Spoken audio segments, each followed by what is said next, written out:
regression is something that we do at any moment in time.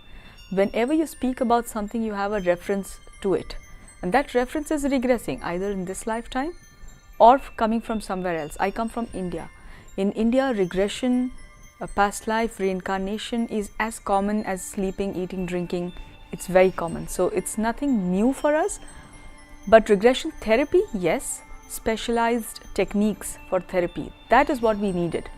And I think the Western world has given that to us. So in my opinion, regression therapy is important if we need to move forward in life. You need to look back from where you came. What is it that works for you? What is it that doesn't work for you? And you move forward with the strength of what works for you.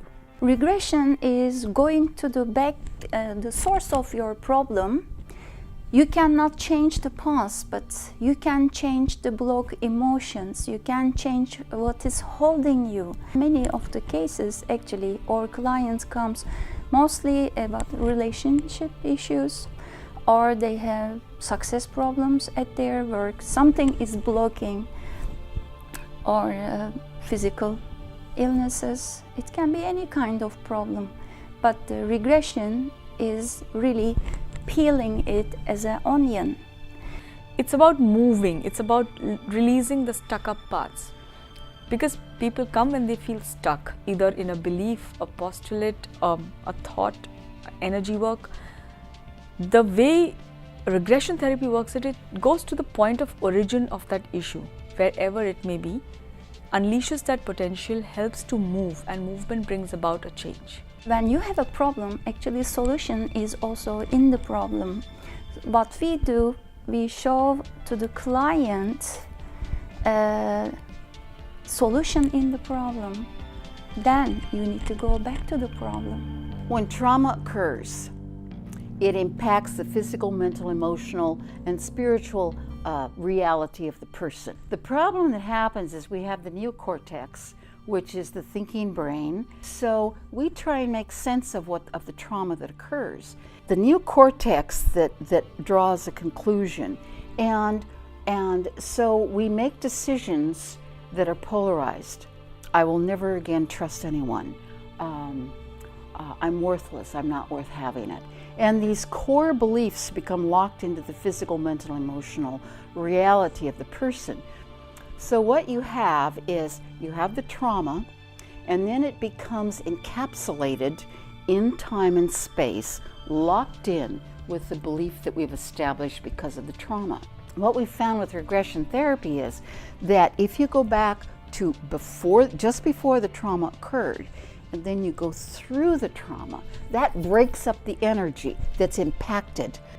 Once you break up the energy, then you have to work with the body and release the emotions you could not feel, or release the somatics that are associated with the trauma, and then we have to work with the viewpoint that locked it in place.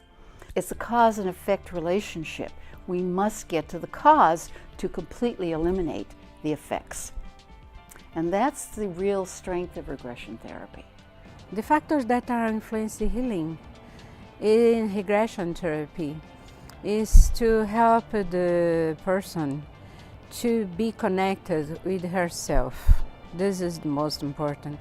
It's to provide a state of consciousness that the person can be aware of who is she or he, and know what is the content of the unconscious. You see, all these cultures, India, for instance, which accepted reincarnation, or the Buddhist tradition, the ancient Greek tradition, the ancient Egyptian tradition, they have all of those. They have a lot of things to give us. And if we study all this material, we will be able to discover that these things we are right now finding, they knew very well at that time.